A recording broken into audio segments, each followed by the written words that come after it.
Is-seba' edizzjoni tal-Kirkop Summerfest mifrux fuq jumejn ser ikun imżewwaq b'mużika li tvarja minn tribute bands internazzjonali li fost oħrajn ser idoqqu l-mużika tal-Coldplay u The Beatles.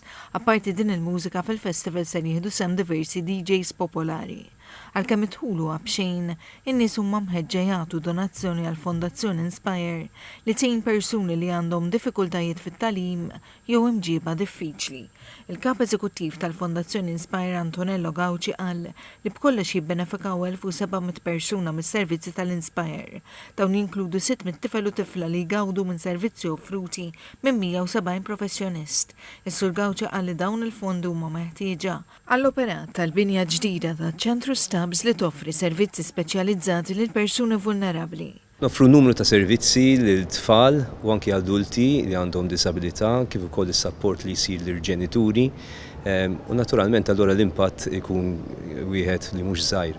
Ir-realtà hi li qed niltaqgħu ma' numru ta' bżonnijiet li rridu nifhmu daqsxejn kif nistgħu nkunu ta' servizz għal dawn in-nies ukoll. Mill-edizzjoni timmoddija tal-Kirkop Summerfest l-Inspire gawdiet minn 25,000 euro. Il-Ministru għall-Arti u Bonici qal li dan il-festival, organizzat mis-Soċjetà Mużikali ta' San Leonardo, jixed l-impenn tal-komunità lejn il-persuni vulnerabbli. Il-Kirkop Summerfest se jsir fit-tmiem din il-ġimgħa.